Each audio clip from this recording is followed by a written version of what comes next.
Yo, yo, yo. What's happening, brothers and sisters? Praying it's well with everybody tonight. Pastor Dixon here. Hey, Jessica, what's going on? How you doing? All right? All right. For sure. Let me take a minute to try to tag some folks, okay? I think I missed my window of opportunity. Let's see. Oh, there we go. All right. Let's see. Chill just for a second while I try to get these folks tagged. Uh-oh. All right.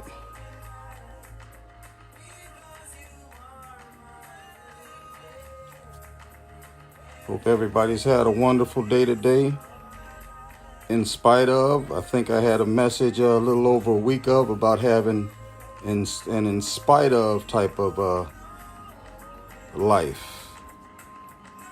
You know, it gets rough when we look around us and we see the storms that are raging. I mean, we got that Rona, and please don't think that I'm making light of a bad situation. But sometimes you got to learn to smile in the midst of the trouble. Sometimes you got to laugh in the storm and wait for that move that's going to take you to the next place, a better place. As the Bible says, that weeping only endures for a night, but joy cometh in the morning. This too shall pass, people. Stand by. We've had situations before, and we have survived.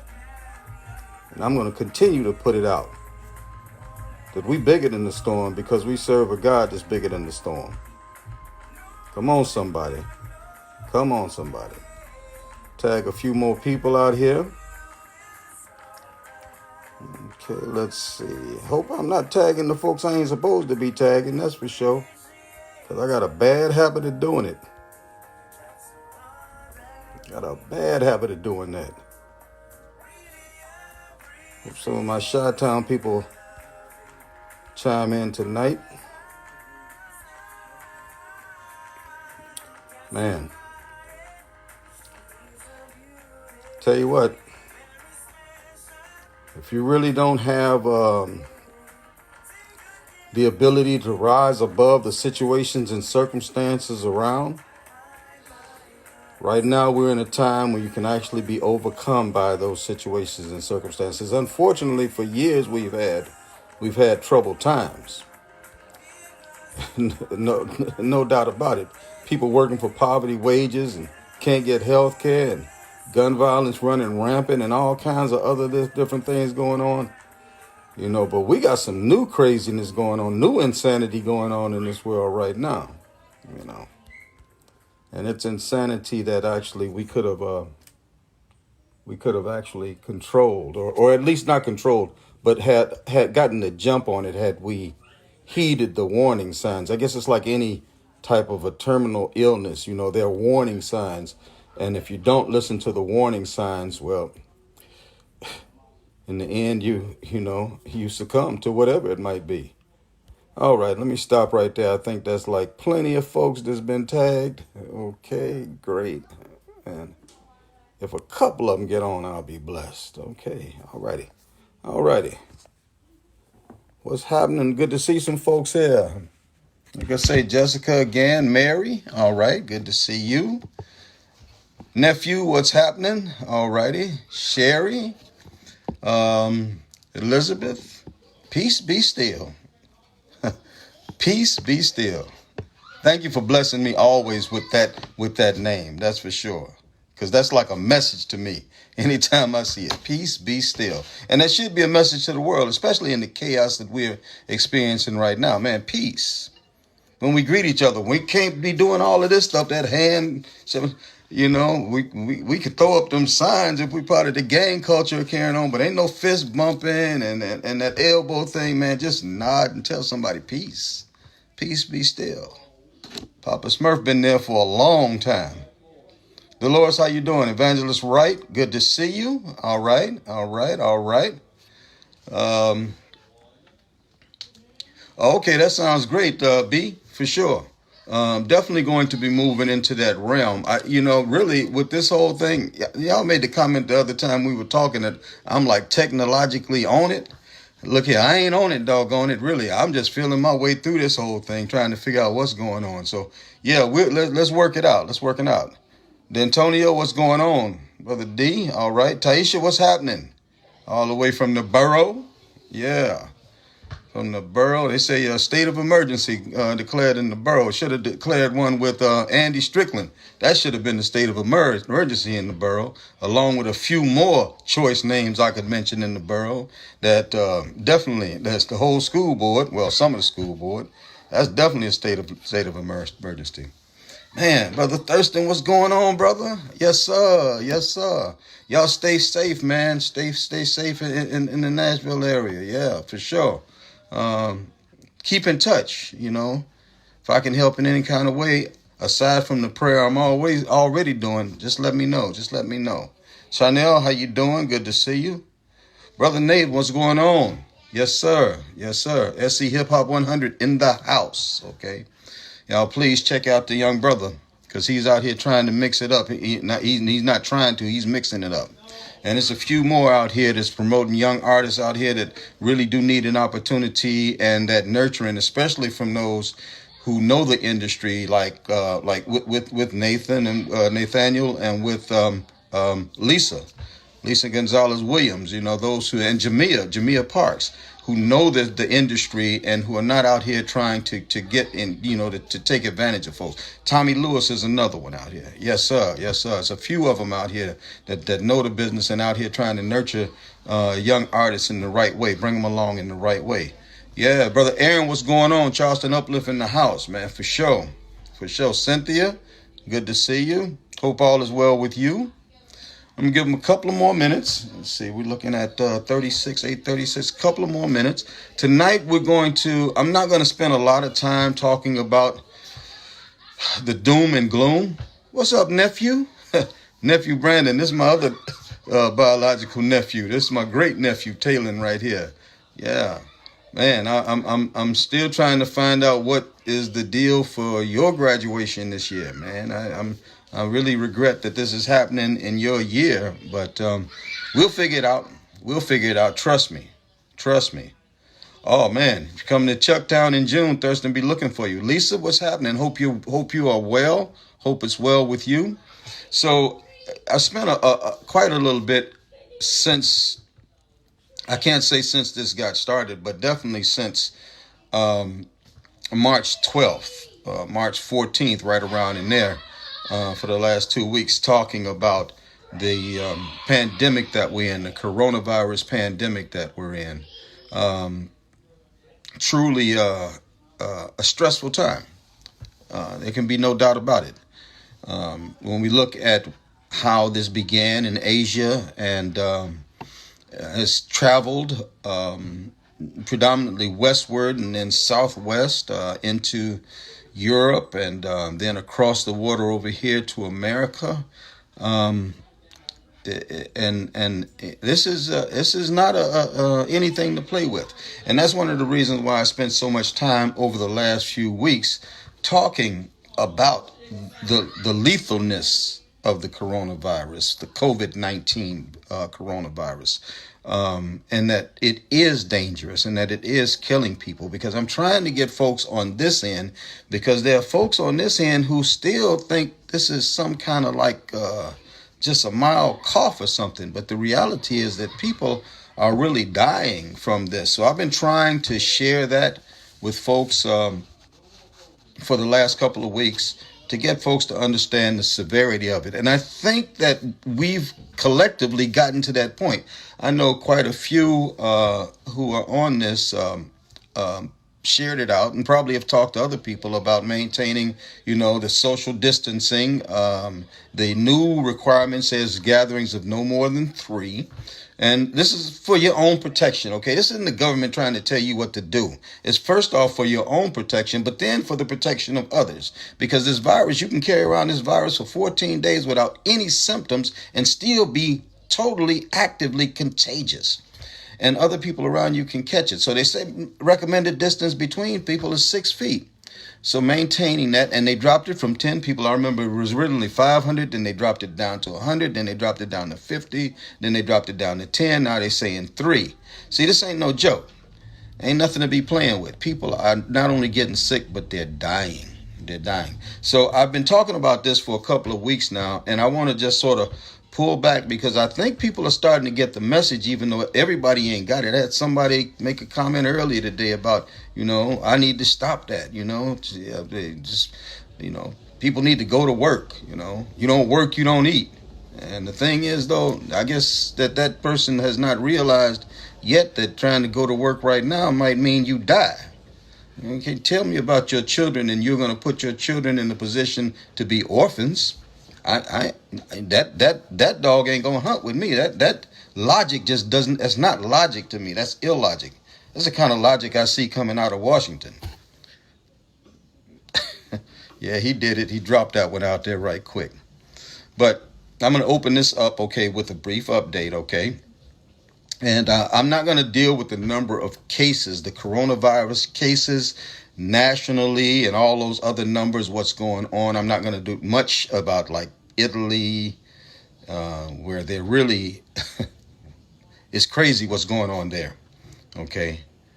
I think you've all gotten the message over time, but really, right now in the United States, though, no matter what's happening still in Italy and Spain and the other hot spots around the globe, United States now has more reported cases than any other nation in the world. More reported cases of coronavirus than any other nation in the world.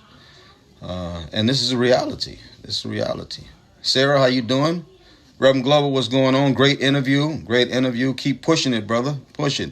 Truth and transparency, for sure. Make them be transparent. Hold them accountable.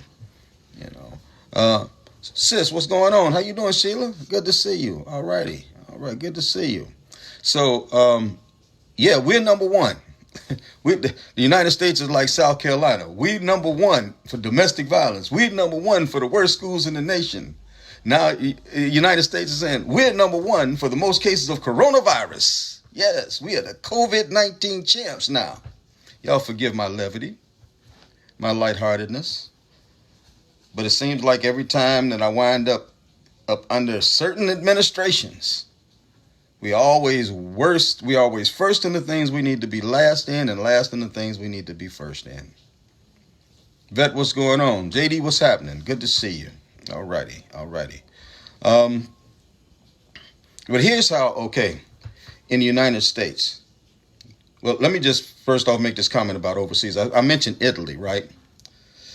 Italy has had the largest death toll, single day death toll over the last day or so. Single death toll in one day of 919 deaths because of COVID-19 coronavirus. 119 in one day in Italy. Okay. And remember, we have surpassed Italy with the number of diagnosed cases. So if we don't think that it's going to get worse, a lot worse here, then we just not looking at truth. We are suffering from cognitive dissonance. We see the truth, but we don't believe what the truth is. We make it up in our minds. But so here's the death toll and how it spiked here in the last 27 days. You see, the first case in the United States was right at February 29th, March 1st. Okay. 27 days ago was the first death, that we had in the United States attributed to coronavirus. That was the first death, okay? March 1st or February 29th, first death. Just this last Monday, okay? What was that, 4 days ago? The death toll in the U.S. was 501. So we went from one death on March 1st to 501 deaths on March 23rd. 23 days later, the death toll was 501 dead. Okay. Guess where it's at today? Right now. 4 days later, after Monday. 5 days later, after Monday. Guess where it's at now?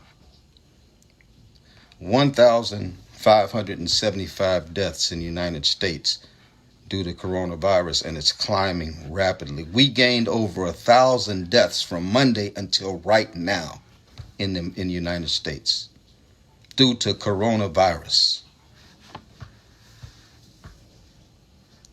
Due to coronavirus. Yes, Kristen. Yes. It says, yeah, if your family and friends in Italy painting a very dark picture, for sure.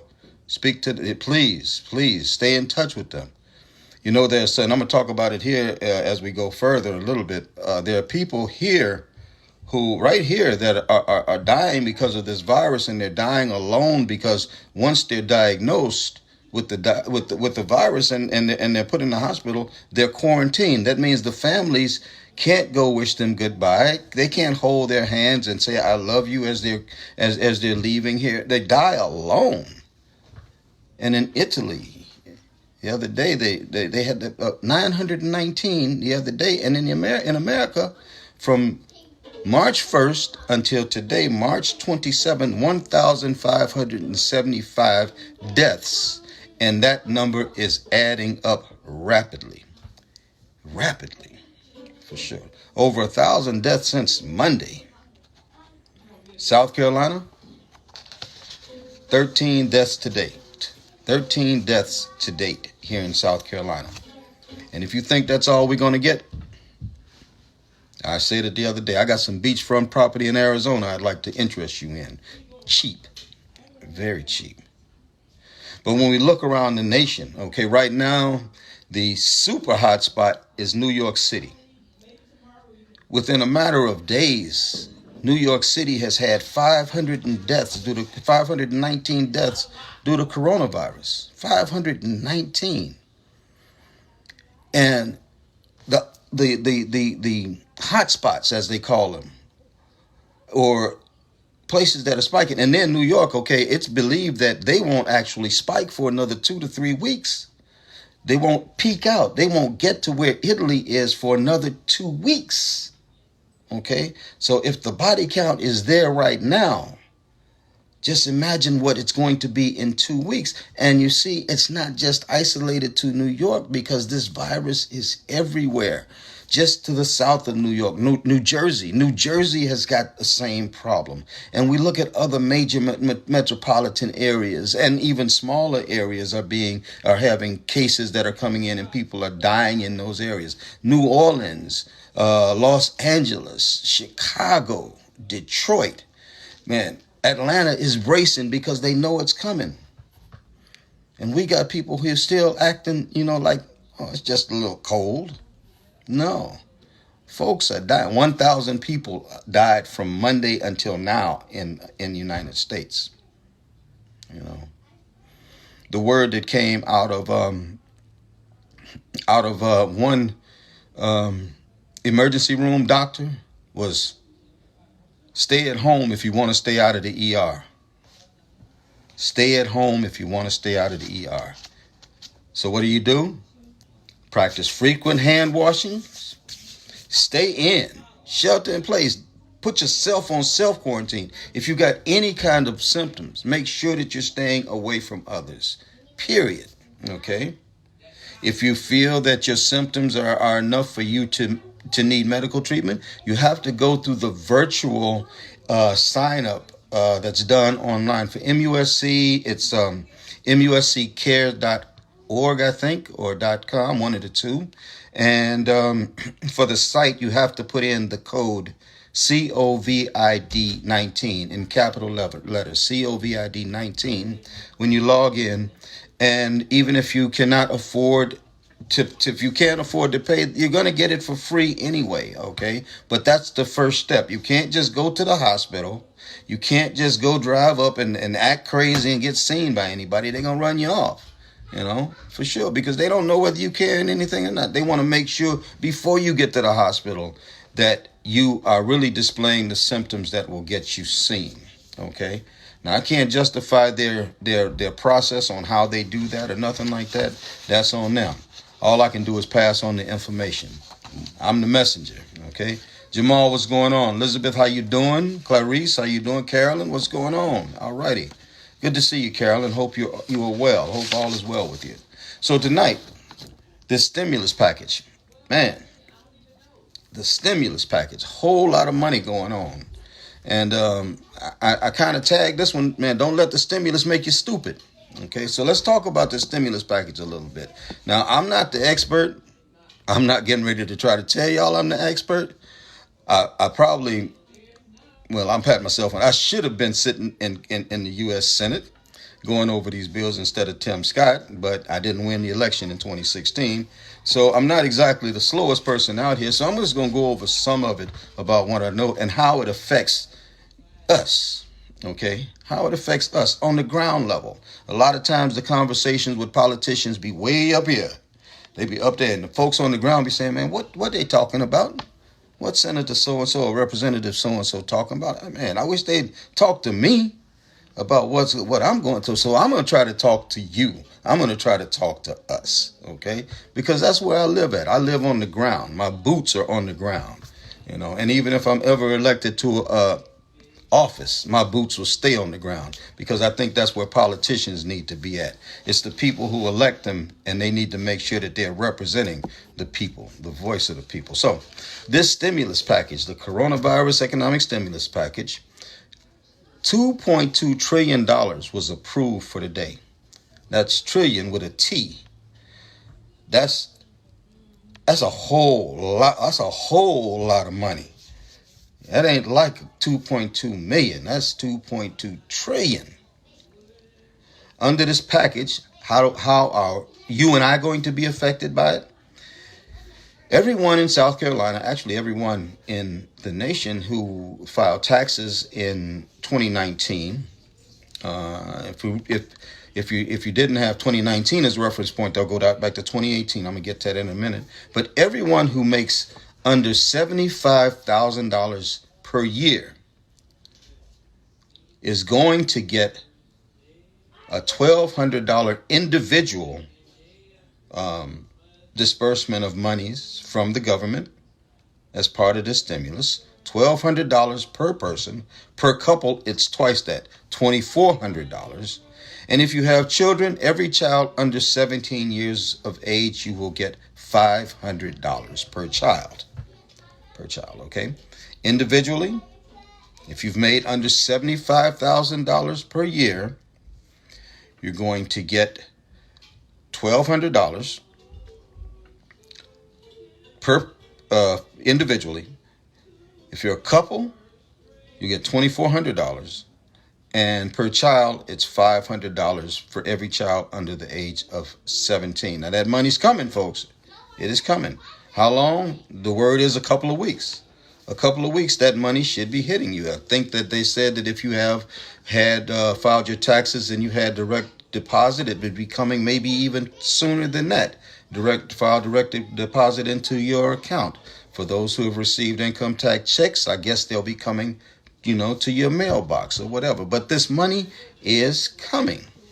Now, payments are phased out for individuals making more than $75,000 a year. By that, I'm saying for every $100 that you earn over $75,000 per year, that's above the limit, the payment drops by $5. Okay, so if you make $75,100, then instead of getting this the $1,200 package or $1,200 stimulus money, you get $11,995. It drops by $5 for every $100 that you make over the amount of $75,000. Okay.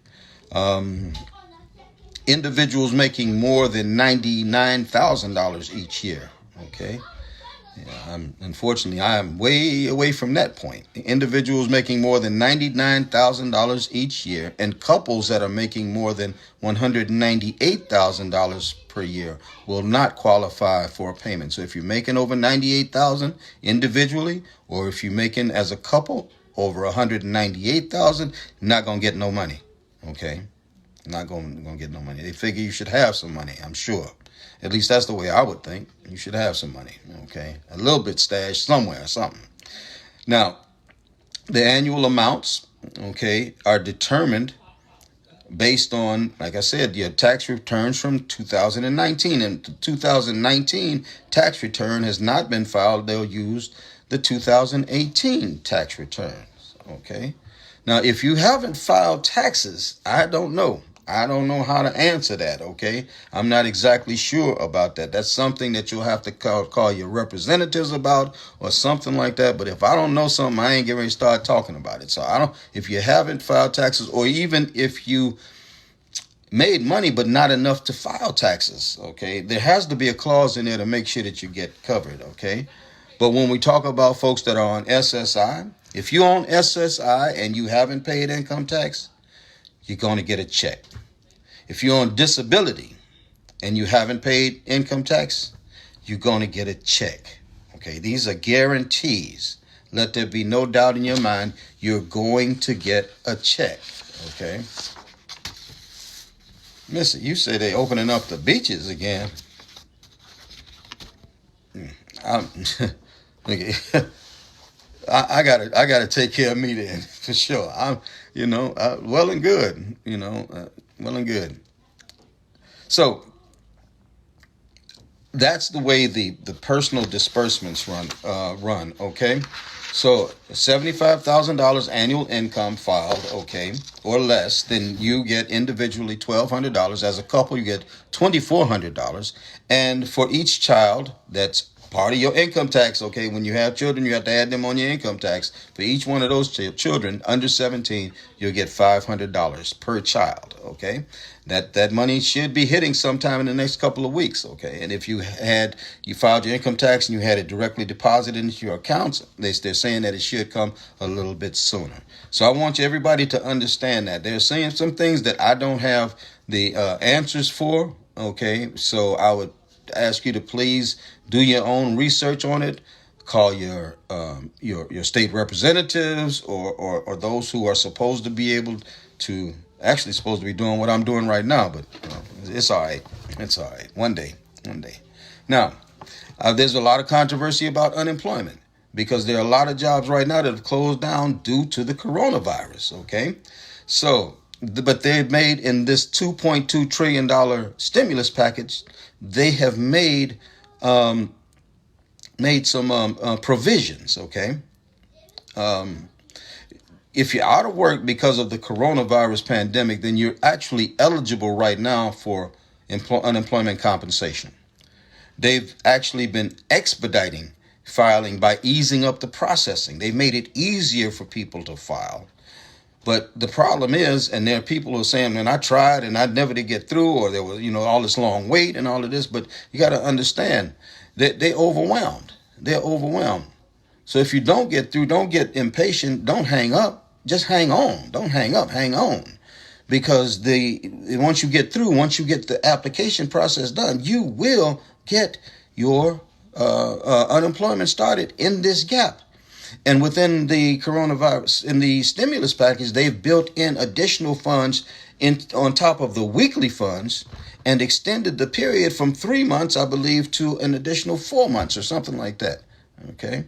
Are those on SSI not receiving their normal monthly checks? I got mine.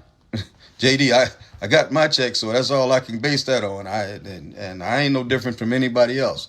When they cut my check, they don't know it's Pastor Dixon. They don't know if I ran for mayor or the Senate. They don't know I'm a former drug addict and alcoholic. They don't know none of that. I got my check on time. Okay. Thank God for that little $800. Praise Jesus. Yep. So here's what's going on with that weight. I want everybody that might be filing, okay, to understand the weight. Okay. The claims 3 weeks ago, unemployment insurance claims 3 weeks ago were about 200,000 that week. 200,000, okay? A historically low number of claims, 200,000 in that week. Until now, though, the previous worst week for unemployment claims was back in 1982, where they had a spike of 695,000 unemployment claims in a week. Okay, that was in 1982. 3 weeks ago, it was at a historical low of 200,000. Last week, due to the coronavirus pandemic, last week, 3.3 million Americans filed for unemployment benefits. Jumped up from 200,000, the lowest number 3 weeks ago, to last week having 3.3 million people file for unemployment. You think they ain't overwhelmed? It's that's a big jump. And they're trying to process everybody. So they've refined the process some. They've cut out some of the red tape in order to make sure that people can get access to this money. They're trying to help.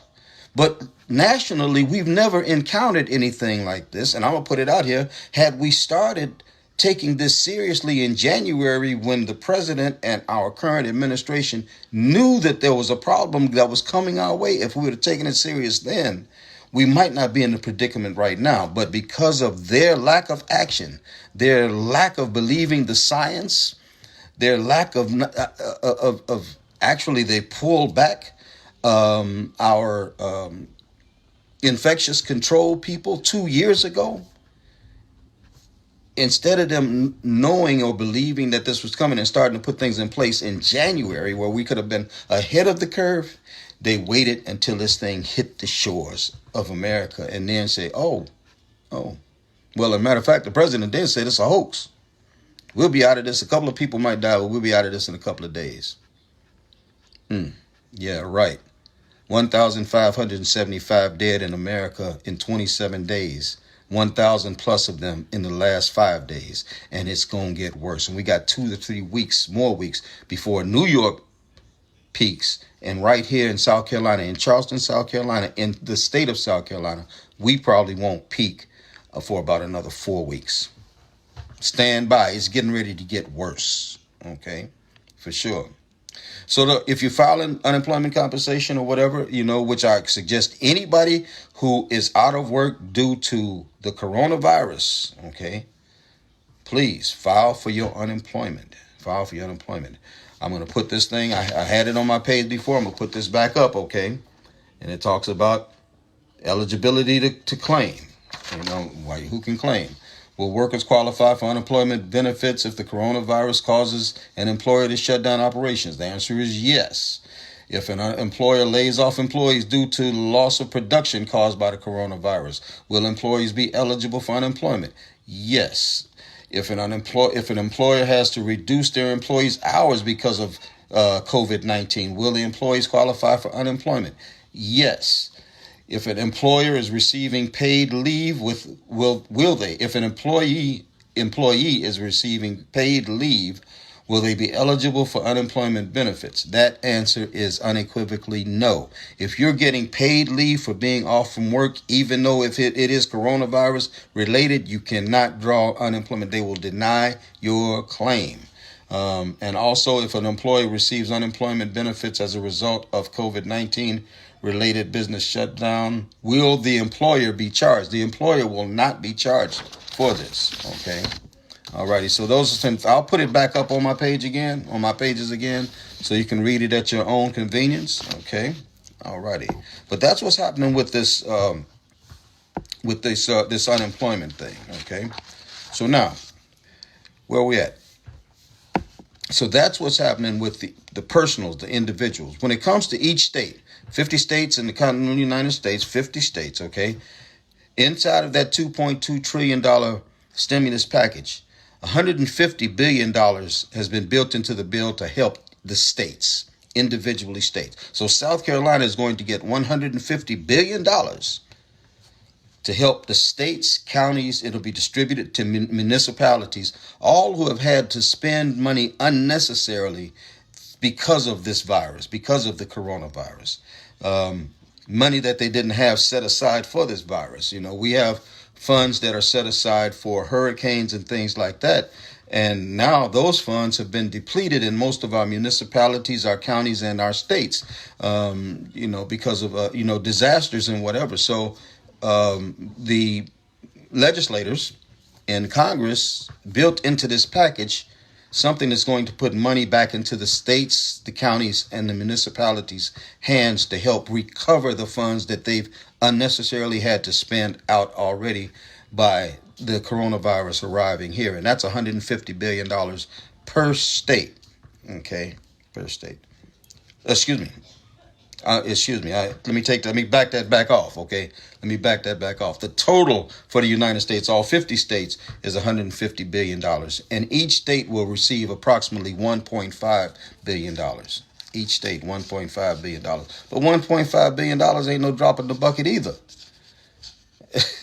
That ain't no drop in that. That's a whole lot of money that the states, the counties, and municipalities will definitely be needing in the aftermath of this, okay, in order to just try to get even again. They're going to use it. But, shout out to the legislators for building that in. $150 billion for all 50 states.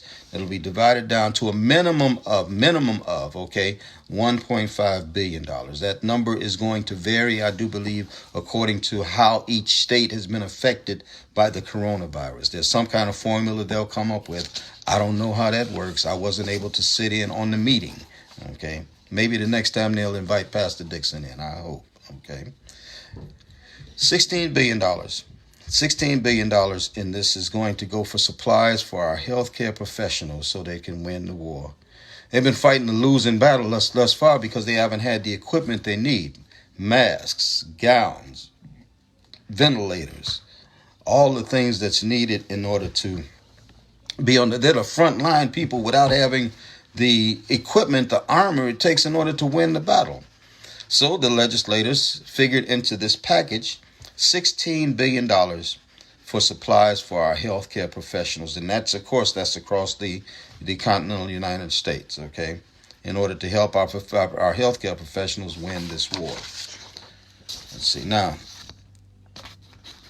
on top of that, to combat COVID-19, $4.5 billion has been allotted to the CDC, the Center for Disease Control. And that's primarily in order to make sure that the research is being done. Well, and another $11 billion is going to be allotted for targeting vaccines and other therapies, researching vaccines and other therapies. Right now, it's believed that a vaccine for the coronavirus is at least a year to a year and a half out. So in other words, it's not like the flu or any of these other things that we have, where we have vaccines for them. We don't have a vaccine for this. We don't really have an effective way to treat this. And that's what this $11 billion and the 5.5 to the CDC will go to do, to try to perfect as quickly as possible effective ways to treat this, and also to develop a vaccine in order to prevent this from happening again. Okay. $45 billion is going to go to FEMA.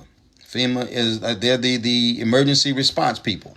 They're the ones that come in when the disaster is declared, and they need money in order to make sure that they are effectively helping the communities that they're coming into. $45 billion to them.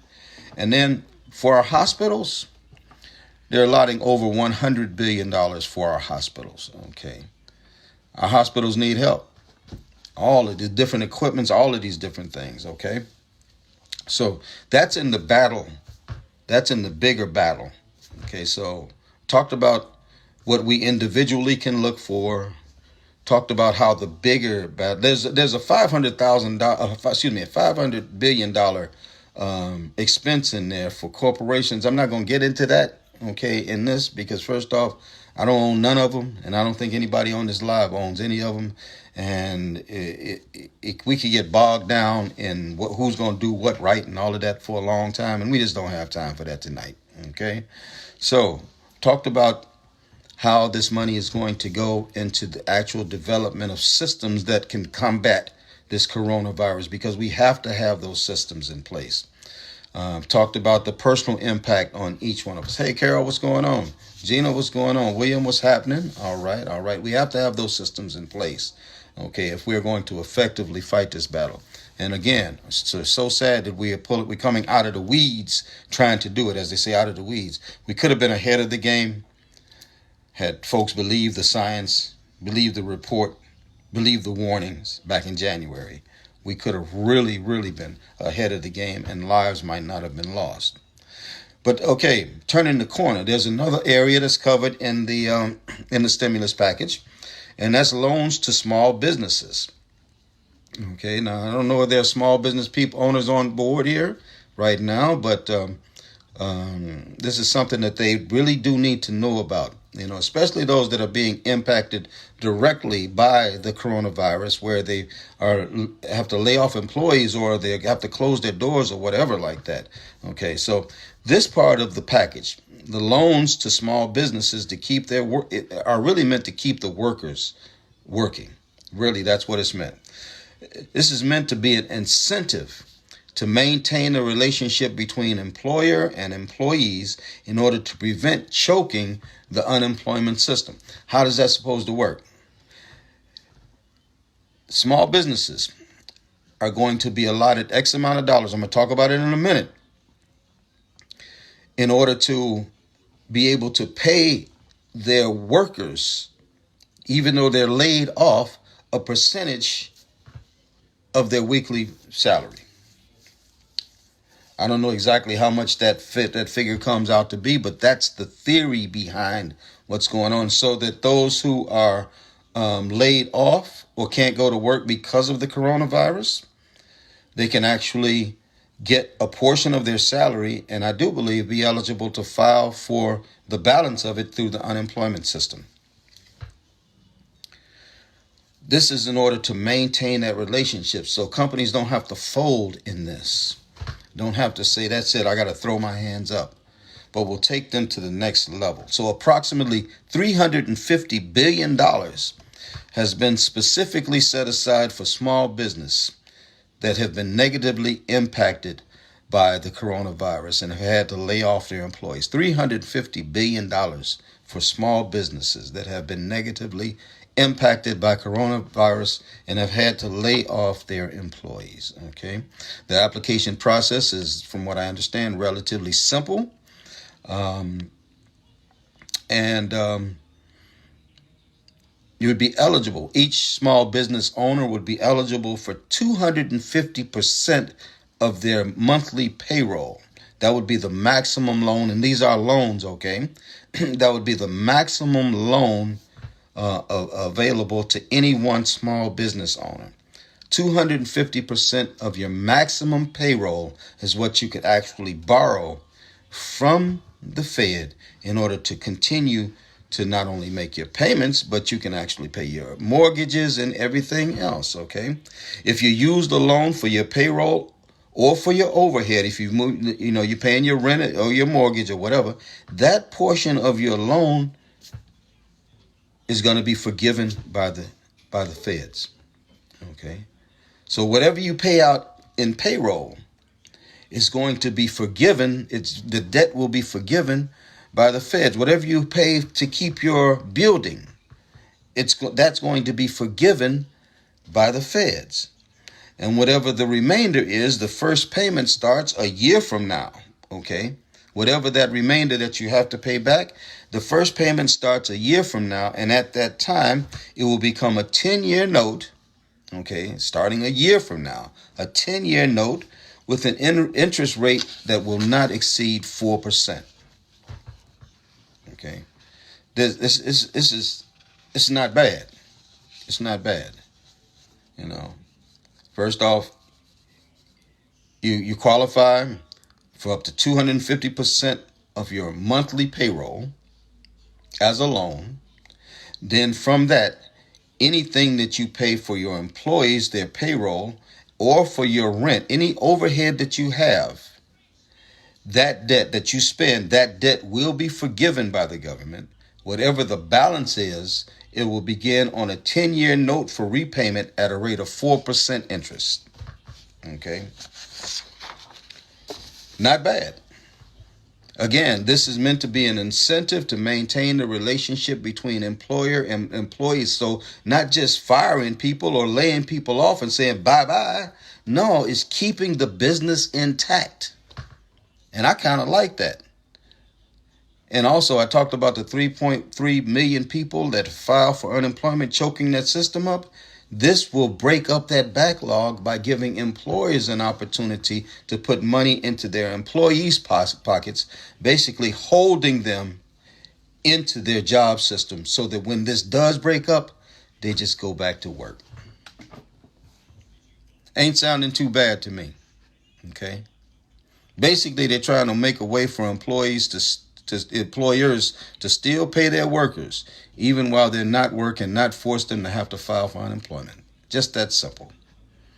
And in the end, like I said, all payroll that's paid off of that loan, all overhead, mortgage and all of that, rent and whatever, all overhead will be written off by the Fed. Okay? They will not have to, you not have to repay that. Okay? Forgiven debt.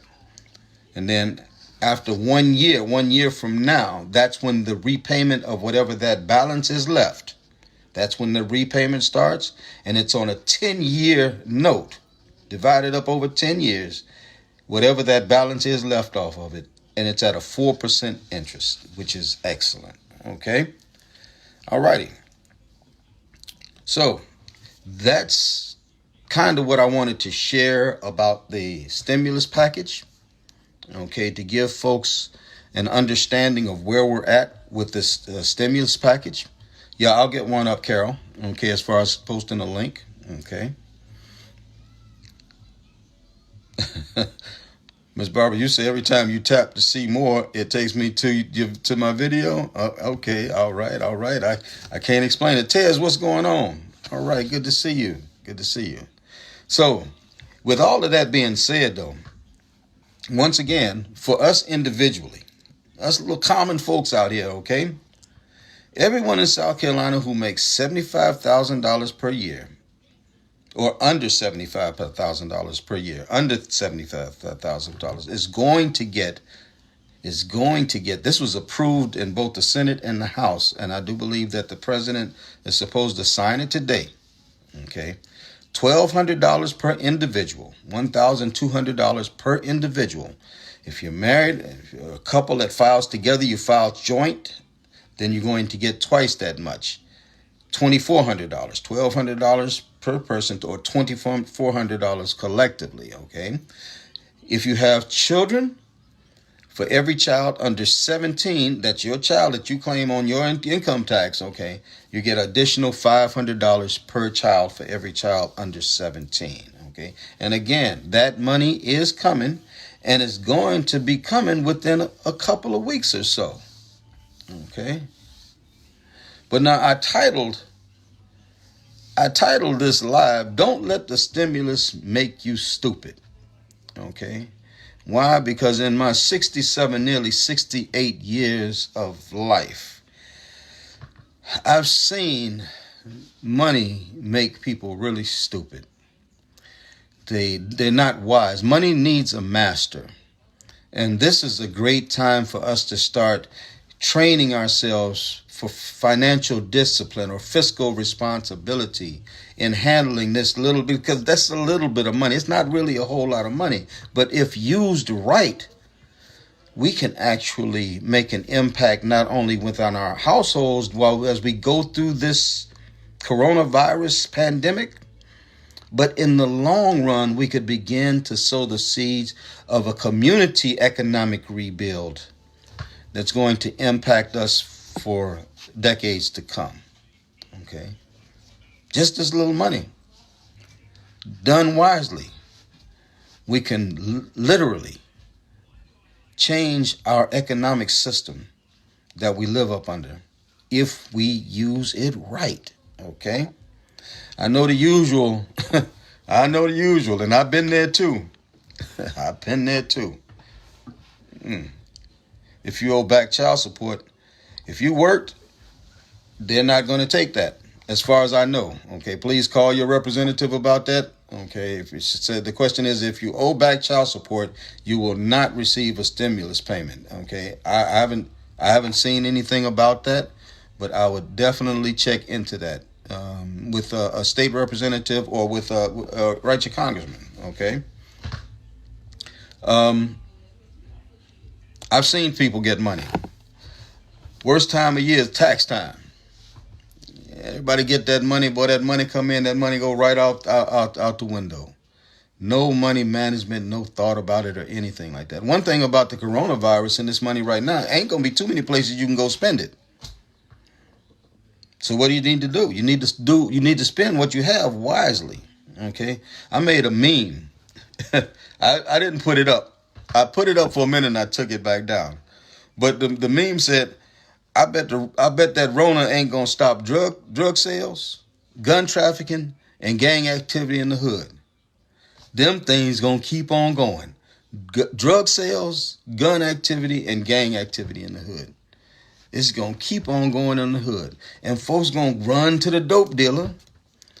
If they can get to a store, they got beer and things like that, well, they gonna do that. But it's time to make the change. It's time to back away from that and think smartly about it. First off, you got to go outside and you got to interact with people in order to do stuff. And you don't know if they got that Rona. See, because like I've said it before, that the incubation period of 14 days, there are absolutely no symptoms. You can't look and tell a person got that Rona. You can't tell if Ray got that thing in his mouth and he take it out and you buying it. That could be your death sentence right there. Straight up. This real talk with Pastor. You don't know when you get to that store what that other person on that other side of the counter has or doesn't have, okay? So this is a good time even just to have some discipline, okay? Make sure that you're spending, the funds on essential supplies. Don't need no overspending. They can't come back with 2-3 suitcases of beer and walking down the street like this. Yeah, the only stores I know that don't close down, they're the liquor stores at all. Wonder why. Wonder why. So try your best not to run through those funds. Budget that money out. Use a little bit here and a little bit there. Put a couple of dollars aside for a trip. Not a big trip, a trip to Frankie's Fun Park when all that opens back up or something like that. You got a couple of dollars on the side. Okay? Spend it wisely. If you got to spend, and we're going to spend at black-owned businesses and small businesses if you can, if they're open, okay? Somebody has a list of small businesses and black-owned businesses, and I don't know who it is, but if you're on here, you know who it is. Please ask them to post that on my pages, okay? That list, so we could begin to spend money there as this thing does break, because I do believe it's going to break. It's breaking in China right now. As a matter of fact, China's biggest worry right now, they're closing their borders so don't nobody bring it back in. They're closing up. They've declined over the last week. And they're at the point right now, they said, well, listen, for our own safety and security, we're going to shut down all entry into our country because we don't want nobody to bring it back in. That's smart. That's smart. That's proactive planning for sure. So when it comes to this little money or whatever, when it starts to ease, if you save some of it and it's time to get back out to spending in their black-owned and operated businesses and your small businesses, because it's not just black-owned, it's small businesses. Take that money to those businesses to enrich them and begin to enrich our community. And we can stop talking about Black Wall Street and we can be Black Wall Street. Until we learn how to actually support our own community, we will never see the greatness that we can be. And now is a great time to not only educate ourselves, but begin to practice being financially responsible and feeding our monies back into our own communities, thereby gaining power. Okay? To the small businesses, I'm going to tell y'all right now, if this starts to happen, don't jack up your prices. Don't do it. If I find out I'm coming around, I'm going to be out in front of your store on that sidewalk with a sign. Why Pastor Dixon doing this? Because you didn't have to jack your prices up. More customers means better profits, not increased prices. Okay? Quality service. And for everybody, and I'm going to say this with full love, okay? because I know that in a lot of the communities, there are no major grocery stores, no full service grocery stores, only small stores there. Okay, so I'm going to say this with all the love and kindness I can say it. Okay, try not to take that money to the neighborhood store that sells the beer and the wine and the cigarettes and the drug paraphernalia with the high prices and high sodium products and got no fresh produce and porn magazines that sit in the store at the eye level for the little babies to see. Yep. Yeah, them same ones who don't contribute anything to our community after we spend all our money there, don't take them a dime. Please, don't take them a dime. Get to the place. I'd rather you go to the big box store than to take it to these people that have been sucking our community dry for decades and not putting anything back into them. Please. We'll never gain any power if we keep giving our power, our financial power away. Never. It's no better time right now than it is right now for us to begin the empowerment process. Okay? All righty. Now, moving along from the stimulus package, I want to close here because don't be stupid with the stimulus money. Don't be stupid with it. You know where it came from, right? When I ask that, they're not going to say Congress, anything. Most people are going to say Donald Trump. Don't be stupid with this stimulus money. Don't let $1,200 or $2,400, or if you got 10 kids at $500 and you get a big check, don't be fooled into thinking Donald Trump is all right. He ain't. He's a con man who might be using this in order to try to get reelected. Take the money. I ain't getting ready to tell you don't take, because I'm going to take the money. Take the money, then vote him out. I say it again. Vote him out. Because we didn't have to be in the condition we're in right now if it wasn't for his lack of consideration and taking in consideration. So don't just say, man, with Donald Trump, I'm good with him. He gave me, I got $1,200 in the, me and my wife, we got $2,400, man, from the government. They did good by me. Man, if you that gullible, we deserve everything that we get. Don't fall for that. Don't fall for the banana in the tailpipe. Remember, all the evidence, all the facts say that Donald Trump knew about this problem. He knew it and was warned as early as January of this year, 3 months ago.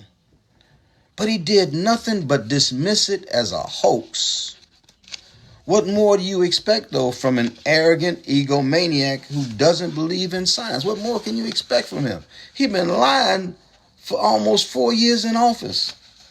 I ain't never seen nobody lie as good as he do. Man, if lying was money, he'd be a trillionaire. For sure.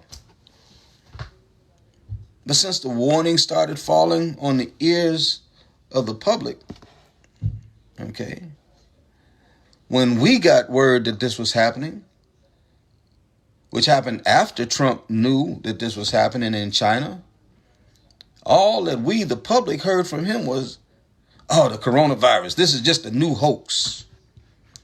We have it totally under control. It's just one person coming in from China. One day it's like a miracle, and then it'll disappear. He said, when you have 15 people and within a couple of days, it's going to be down to close to zero. 15 people. He said, we really think we've done a great job in keeping it down to a minimum. I'm confused. I'm confused. One person on March 1st, 501 people, last Monday, 4 days ago, 1,575 people today, which is probably over 1,600 people dead today. What he said, we really think we've done a great job in keeping it down to a minimum. Then he said, I like this stuff. I really get it. People are surprised that I understand it. People are fools if they think he understands it.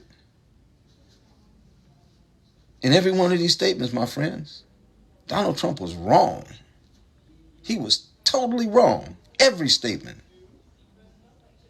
And in spite of the dead and dying, in spite of the overwhelmed hospitals and healthcare workers, in spite of the corpses and caskets and people dying alone because their loved ones cannot be with them for fear of being infected, this clown said, and I quote, "No, I don't take responsibility at all." He said he ain't responsible for none of this. And we'd be some fools to take this $1,200 or $2,400 or whatever dollars it is and vote him back in the office in November. I don't care whether it's Bernie or Biden. I don't care whether it's a donkey or jackass. Donald Trump do not need to be back in that seat in November. I don't care what he does right now. He caused this. Listen, people, he could have done something. He could have done something to protect the people of the United States from becoming the victims of this invisible killer. But he did nothing at all. Nothing. Absolutely nothing at all. Let this thing come on us. And that's why we're in this predicament we're in right now. I like being around people. I like going to church and hugging up folk. I like giving people some dap. I like that. I like that. It's enriching because we're social people. Not to say that it wouldn't come anyway, but he could have done something and maybe we wouldn't be in this predicament we're in right now. My wife, I'm going to talk about my wife in a minute, who goes to work. She's a healthcare professional, goes to work because that's her gifting and puts her life in jeopardy every day because they ain't ready. He did absolutely nothing to stop this. But in November,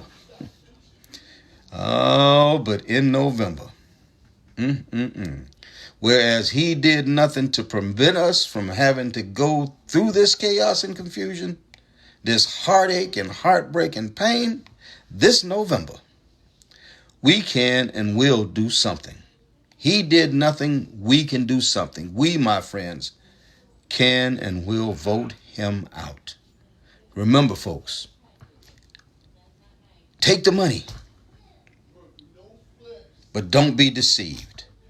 Vote him out. We cannot forget the lives lost, the hearts broken, the stress created. Oh, and did I say the lives lost? We cannot forget when it comes to time to go to the ballots. Yes, take the money, but in December, vote him out. Now, in closing, yeah, he's bragging and campaigning. Yeah. Man, I can't say what I want to say, man, because I'm still Pastor Dixon. I sure can't say what's on my heart. I have to. Y'all pray for me. Y'all pray for me. I tell you, I ain't never seen nobody like that. This dude is a piece of work for sure. Got a couple of pieces of work here, but we'll leave that alone. You know, I talk a lot about my wife, okay? Vanessa is her name. And, Vanessa is my hero, because first off, some reason or other, she managed to put up with me all these years. And it just takes a special person. I know it takes a special person to put up with me, and that's for sure. But she's been a healthcare professional for going on, I'd say, 40 years now. 40 years. And it's a gifting. And she's one of those people who works in that field who cares. I've seen teachers, I have some teachers that are on here right now who they care about their students, and they hurt when their students are not taken care of. And my wife, when she goes to work, she cares for sick people and she cares about sick people. And, she's sort of like me. When I come home sometime, I'm like overwhelmed by what I've seen and what I've been through in the streets. And I have to sort of just breathe for a minute, and she's always there for me. But the same thing happens with her and her job. When she comes home, she just has to breathe, And now to be thrust into this situation now where our South Carolina hospitals are going to go the same way as the hospitals did in China and in Italy and in Spain and in New York right now, and the hospitals are filling up in New Orleans right now and other. We're going that way here. And I love my wife, and I want my wife to have a long life. And I don't understand why it is that our government didn't take into consideration sooner to make sure that all of our healthcare professionals, not just my wife, all of them, were taken care of in the best fashion possible so they could take care of the rest of us. I don't get that. I don't get that. My wife gets up to do her job, and she does it faithfully, and she does it because she cares for people, and she cares about people. So I'm asking you all to please keep her in your prayers. Keep all of our healthcare professionals in your prayers. Keep our retail operators that are still out here, our checkers, those who are still going to work every day, our law enforcement officials. Please keep them in your prayers. I said over 200 New York City police officers have been diagnosed with the coronavirus. We have a state representative here who was diagnosed. He's self-quarantined now because he's diagnosed with coronavirus. But it's different, though, when you have it and you self-quarantine, then you're working in that environment where the sick are being brought to you for help. And then in the mind, you have to be able to say, because there's no vaccines and there's no treatment, I can't do anything. Sometime, but just to be gowned up and gloved up and hold a person's hand as they say their last and take their last breath with a stranger because their family can't be anywhere near them. So when I come from my heart about the severity of this situation and I see people who are still continuing to dismiss it, I get angry. I get angry because I just don't know what's next. And none of us knows what's next. So I encourage those who pray to pray for my wife and to pray for all of those who are in the healthcare field and all the rest of our essential personnel who are out here. Keep them lifted. For those who don't pray, who believe that, yes, we can share energy and light and love, please share that energy and that light and that love. Whatever your path is to peace, share it so that we can get beyond this moment, because this is a moment and we will get beyond it. But let's try to just hope that maybe somewhere a miracle will occur where getting over it will not be heartbreak for hundreds of thousands, but those numbers will be kept to a minimum. Listen, I love you all. I love you all more than what you know. And you can't do nothing about that. Friends, family, even the frenemies. You can't do nothing about that. I love you anyway. And I want you all to take care. Please hug your babies. Hug your spouse. Tell them you love them. And continue to know that it's always darkest before the dawn. And that a lovely day, child, things are going to get better. A better day is coming. We just got to hang on in there and believe it. Have hope. That's what I'm going to leave you at tonight. Have hope, everybody. I love you all. I love y'all more than what you all know. Y'all take care. God bless. And remember, social distancing and a little nod or do. Y'all take care. I love you all. Peace.